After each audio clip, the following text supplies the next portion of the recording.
Hello everyone, welcome back to the retrospective of the Sonic IDW comics. Last time we took a look at the beginning of the comic run, the overarching Metal Sonic saga. This time we will look at the IDW collection Vol.2, featuring the beginning of the next and arguably still biggest story arc. Also here's the first spin-off miniseries in the 2019 annual, so lots of different angles and characters await us in the next part of the Sonic the Hedgehog retrospective. Thank you for watching and I hope you enjoy.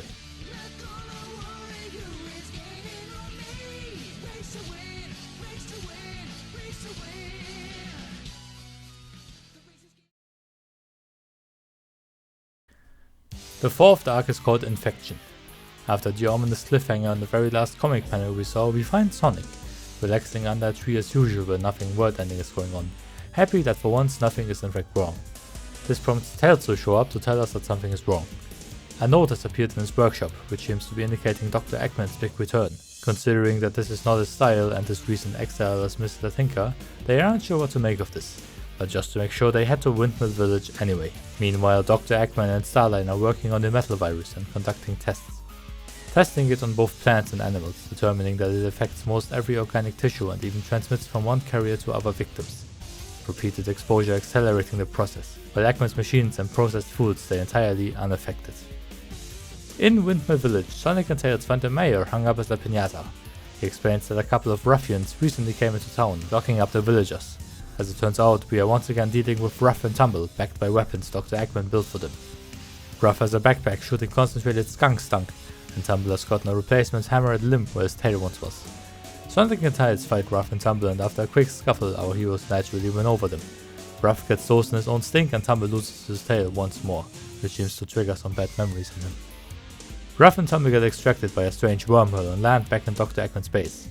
Considering their recent failure, Starline volunteers himself to lead the next attack on Sonic & Co., with Metal Sonic aiding him. At the beginning of the next issue, Sonic and Silver head to an old Eggman base. Silver explains that a mysterious figure gave him a tip that something strange is going on at this location. When they arrive, they see a legion of badniks clearing the base, when suddenly they get attacked by Metal Sonic. They manage to stand their ground when suddenly he gets teleported away through the same wormhole from earlier. They meet Dr. Starline and it turns out the creation of wormholes is the primary function of the Warp Topaz. He explains that he was the one to lure them here, to test not only Sonic's tenacity but also to announce that Mr. Tinker is no more and Dr. Eggman has been fully restored. Sonic and Silver start fighting against Metal Sonic and Dr. Starline. Starline manages to keep them on their toes with his wormholes while Metal lays in the big punches. But Sonic, still being the fastest thing alive, catches Starline off guard and gets him to spill while Silver goes into the Eggman base to secure it. Starline promises that they have been working on something spectacular and reveals that they planted explosive inside the old facility, going off momentarily. Sonic runs after Silver, but just after entering the base a violent explosion erupts. Starline cheers with glee, barely believing that he managed to do what he eluded the Doctor for so many years. He opens a portal for extraction, but immediately Eggman's hand pops out. Eggman is furious, the audacity to go after his arch-nemesis. Sonic is his to destroy. The goal is to prove the superiority of his intellect. Not just to lure him into a cheap trap or to vaporize him from a distance. He wants Starline never to do this again. The platypus is confused as Sonic is defeated and he never could do this again. But a quick glance at the security footage reveals that Silver managed to put up a shield around Silver and Sonic just before the explosion. Eggman is not surprised in the slightest, putting a lot of things into perspective for Starline. Ruff and Tumble suddenly show up, wanting another shot at Sonic & Co. Eggman declares that his latest weapon has just gone out of beta. He equips them with backpacks activated with the push of a button that supposedly will give them something like superpowers. Also he unveils a huge machine they are to lead with. In issue number 15, Sonic and Amy head to another old Eggman base inside of a mine in order to connect to the Eggnet and figure out what his next move is. They find the files for a mobile station resembling the Ark with the words payload distribution attached to it. Soon after, Ruff and Tumble show up yet again with a giant tank equipped with heavy guns and a huge drill. Sonic and Amy take the chase to a refuse pit, tricking them on a circular path barely big enough for the tank. They chase around the pit until they manage to attack the tank from behind, making it tumble into the pit below. Ruff and Tumble manage to evacuate, but cocky as ever they believe they can turn the tide around again just as fast and activate the backpacks, which soak them in a slimy metallic substance, quickly enveloping them entirely. In just seconds they get covered entirely and instantly become destructive and mindless zombie-like robots. The Zombots. Amy manages to hit Ruff with a Pico Pico hammer, but apart from a huge gaping hole left behind, he seems entirely unaffected and regenerates himself. Same goes for Sonic and Tumble, but after repeatedly hitting him, he realizes that he has been affected by the virus as well. slowly but surely covering him as well. With no other option, Sonic forces Rough and Tumble to the bottomless pit. Eggman and Starline have of course been watching this entire encounter. He is ecstatic at how well the metal virus worked in the field. He is ready to share the metal virus with the world. In issue number 16, Tangle arrives at Tails' workshop and finds Sonic on a treadmill undergoing tests. Apparently he's run from the Eggman mine until he drove the metal virus into a remission. They recount the events that led them here, which reminds Tangle that she actually wanted to tell him of the recent adventure of hers, which we will cover after this issue. Meanwhile, in the secret underground lair of the bad guys, Eggman launches the Phase Ship, his brand new mobile base powered by the 7 Chaos Emeralds, courtesy of Starline. The Phase Ship is both the production facility as well as the distribution center of the metal virus. The crux is that even if they are not able to produce enough virus to cover the world, they simply don't need to. The metal virus is self-spreading, so they only need to do a few drops in populated areas and the zombots were carried far and wide. And for the very first drop, Eggman chose a very special location. Windmill Village, the place that cared for him when he was Mr. Tinker. The metal virus launches from the Phase Ship, covering the entire village like a tidal wave, infecting every villager within moments, instantly becoming an army of zombots ready to infect many, many more.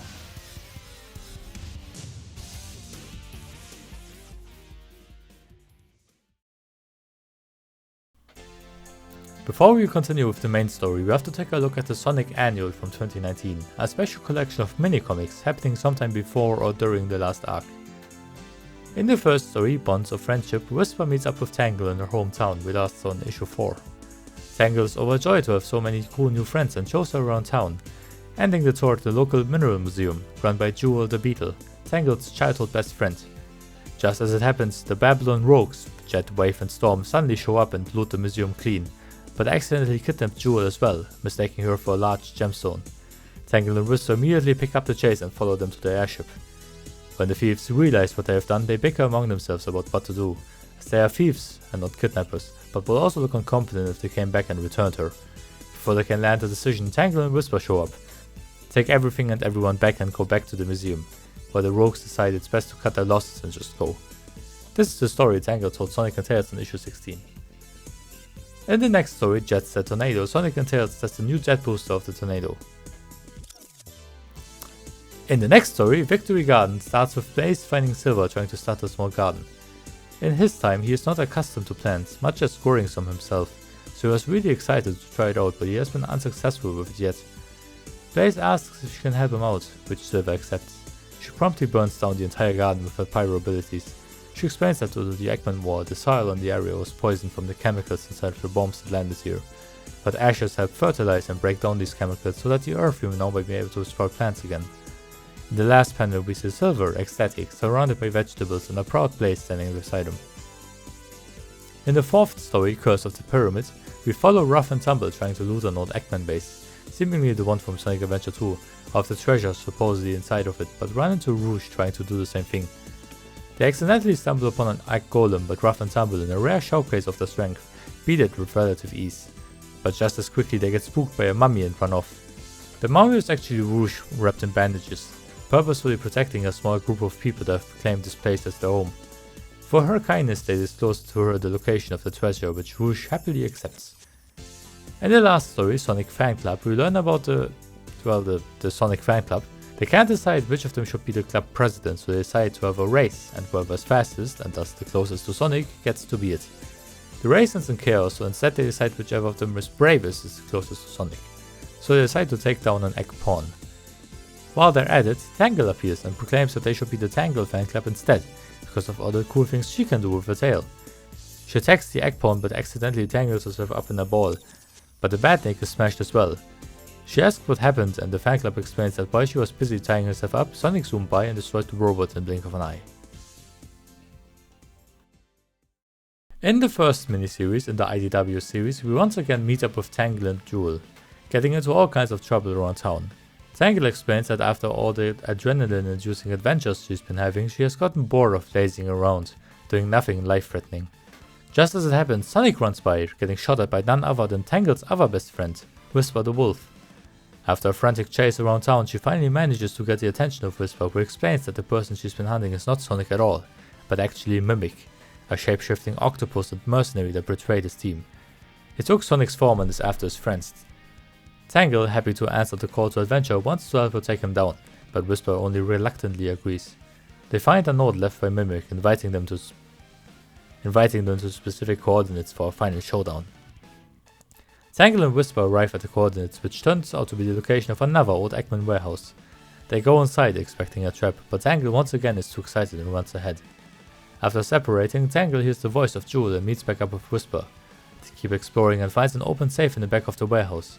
Whisper tells Tangle to check inside of it, to which she agrees, but just after stepping in she realizes that Whisper has not been whispering and did not have her whisper after meeting back up, when the vault door closes behind her and locks up. Back with the re-whisper, Tangle shows up and tells her she knows where Mimic is. After running around the corner, she gets ambushed by an egg hammer sporting a wrecking ball. Whisper manages to destroy it with a rocket wisp and connects her head on Tangle, whom she realizes by now is actually Mimic. He starts playing dirty and transforms into people of Whisper's past, obviously affecting her, talking about how she failed to protect them. She answers that Mimic is the one who sought him out and is about to make him pay, but Mimic stays calm and tells her that Tangle is inside of the safe, but that she has to hurry if she is to get her out and escape before the bombs she hit go off. Whisper runs off and Mimic calmly escapes the warehouse and locks the front gate. She manages to open the safe just in time before Tangle ran out of air, but Whisper grabs her and goes back in just as the bombs go off and tank the explosion secure inside of the vault. Inside of a huge crater, Tangle and Whisper climb out of the safe. Whisper tells Tangle to go home, but she refuses. Whisper is obviously affected by what has been transpiring. Tangle sits down next to her and offers to listen if she is willing to talk about what happened in her past. Whisper tells the story of how she used to be in a mercenary group during the Eggman War together with Mimic, Smithy, Slinger and Clairvoyance. They were best friends and took on many missions together, but on one fateful mission inside of an Eggman base, Mimic betrayed them and lured everyone but Whisper into a trap of shadow androids, exterminating the entire team. It is revealed Mimic cowardly deserted to the side of Eggman, offering to take out the Diamond Cutters in return to get a pardon for his crimes against him once Eggman rules the world. They realize that Whisper isn't among the victims, so Eggman tells him to finish the job or get terminated himself. Whisper kept fighting in the war, leading her to be the guardian angel of the battlefield as Silver Quarter, and Mimic chasing her ever since. After learning this, Tangle is even more set to help her friend take down this demon of her past, and Whisper finally allows her to team up and come along. They leave, but not before leaving behind a surprise from Mimic, who comes back later to look for definitive proof he eliminated his target this time. He finds a note telling him exactly where to go. Tangle and Whisper are waiting for Mimic at the old base of the Diamond Cutters. They quickly spot a whole army of badniks zoning in on the horizon. Whisper takes them down easy with a whisper while Tangle goes back inside of the base to confront Mimic, who they expect to sneak in from the back but runs into Sonic instead. He explains that he heard about Mimic, so he and Tails came here to help take him down. Tangle accepts this explanation and tells him that they have a trap set for Mimic and urges him to come along.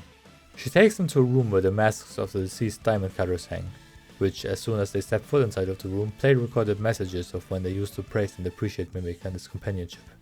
Mimic, transforming back to his normal self, seems to be unfazed and claims they were never his friends, just a means to an end to receive the rewards that came with accomplishing their missions. In his mind, friendship is a weakness. A fight breaks loose and he even seems to overpower Tangle, but Whisper arrives just in time and veers him off. Tangle and Whisper team up and easily overpower Mimic, who seems to suffer some kind of breakdown. Whisper wants to end him for good, but Tangle steps in and pulls her back, arguing that letting him live with his defeat is a fate worse than death. They take him to Tails, who builds a specially designed prison for him. Mimic says that he has escaped all kinds of cages and he will escape this one too, but Whisper promises that even if he does, they will hunt him down again. Tangle also reminds him that due to his repeated failure to take out Whisper, Eggman will also be quite cross with him. Tangle and Whisper leave and promise each other to keep fighting the fight against Eggman, but go their separate ways for now.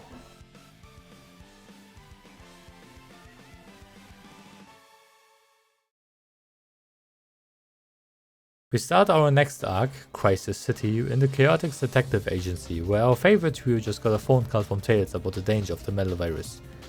Just as it happens, a zombot breaks down the door. Espio and Charmy try to fight it, but Vector reminds him that the infection gets spread by just touching them. They opt to leave their home and to the side of Eggman's spaceship spreading the virus over Seaside City. They call Amy for backup, who answers that someone available will be on their way as soon as they can. Vector immediately takes the lead and organizes search and rescue for the survivors. They come up with the plan to bring everyone they can to the boardwalk on the shore and to keep the zombots busy from a distance. In a group of survivors heading for the shore, one civilian gets noticed to have metal virus on her.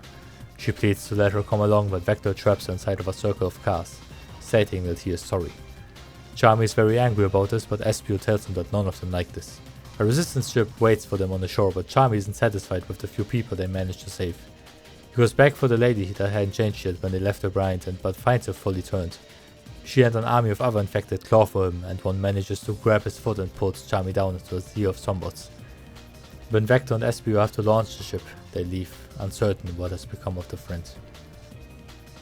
In the next issue, we start with another attack of the face ship, this time over Floral Forest Village. Eggman and Starline realize that, possibly due to random mutations in the coding, they are starting to lose control over the zombots. Starline is enraged that Eggman didn't plan for this possibility, but Eggman takes this more laid back, claiming that whatever may happen, he'll find a way to fix it. Starline opens up to Orbit about how his illusion of the Doctor is starting to shatter, and he obviously seems to lose faith in him. We learned Cream the Rabbit and her mother Vanilla live here alongside Cheese and Chocolate and the guardian robot Jamal. They ask Jamal to protect them from the zombots, which Jamal faithfully accepts. Sonic shows up, here to help as ever, but Jamal attacks him too, citing that he's also infected and thus a threat to Cream. Sonic tries to argue with him but eventually runs off to help somewhere else. Jamal starts to attack other zombots with heavy guns, but Cream intervenes, pleading to him to not hurt them as they are victims of the virus as well. Jamal is confused and asks to elaborate.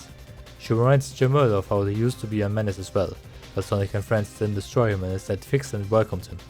Jamal accepts his new mission to not destroy the zombots but only delay, detain and disable them.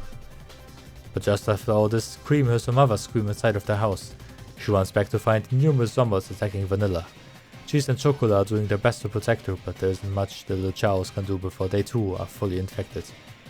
Cream and Vanilla manage to escape and leave Sonic and Jamal to manage the rest, when Sonic gets a call from Rouge, filling him on Eggman's new target, Sunset City. By the time Sonic arrives in Sunset City, it's already being overrun by zombots. He takes out as many as he can and runs into E-123 Omega, an Eggman robot who switched sides and is a member of Team Dark, whose main purpose is to destroy as many of Eggman's robots as he can, so for him this event is an absolute dream. He also finds Rouge managing the restoration troops and Shadow, who organized a giant truck for extraction of the civilians. This particular attack seems to be worse one yet, with armies of zombots attacking from all possible sides. For some reason not entirely clear to me, or anyone else from what I can tell, Shadow recklessly jumps into a crowd of zombots, even after just acknowledging that he knows not to touch them and fights them in close combat. He immediately gets infected, but for some reason not entirely clear to me, or anyone else from what I can tell, Shadow refuses to run it off even after just being told by Sonic that it's possible to run it off, and thus gets swept up in an ocean of zombots and turns into one himself. As Sonic is the only one immune to the virus, in some way at least, Rouge pleads him to handle Shadow, which results in a pretty cool fight between them, Sonic vs Zombot Shadow. In the meantime, the restoration completed the boarding of the civilians onto the truck and started to depart, but Zombot Shadow won't let that happen and chases it down. Sonic keeps up with him and starts taking him on together with Omega, who by the way is brilliantly and hilariously written in the IDW comics. But Omega, similarly stubborn as Shadow was, doesn't retreat and gets torn apart. Sonic, alone against an ocean of infected, also gets overrun, nearly succumbing to his infection. But Silver and Tails show up just in time to clear the way for him and retrieve Omega. Or what's left of him at least. Sonic runs off to Restoration HQ to burn off the virus and meet with the truck, narrowly avoiding turning himself. Here he meets back up with many of his friends. Cream is keeping up his spirits by treating the refugees, Amy is completely stressing out over managing the restoration. Silver explains that in his destroyed future everything is shiny and metallic, but there wasn't any trace of the zombots. A mystery to be solved for sure. Omega is strung up in Tails' lab for the moment and Tails built a biometric sensor for Sonic to wear and hopes to figure out the metal virus and perhaps come up with data on how to treat it. Back on the phase ship, Starline is brainstorming to come up with a way to control the metal virus himself, accepting that Eggman might not be the genius he thought he was.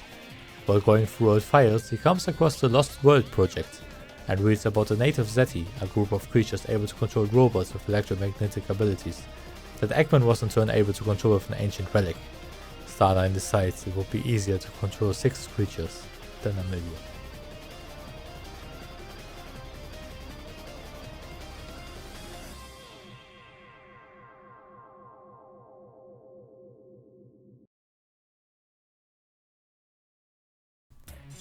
Thank you for watching the second volume of the Sonic IDW recap. This is the volume where the writing really shines for the most part, both of the Tangle and Whisper series, as well as the beginning of the Metal Virus saga. Shadow's defiance near the end may be hugely controversial, but apart from that scene I really like the different character depictions and interactions. The art also is particularly beautiful and devastating when it needs to be. Next volume should release on schedule as well. I hope you're enjoying these videos as much as I am. Thank you again for watching and until next time.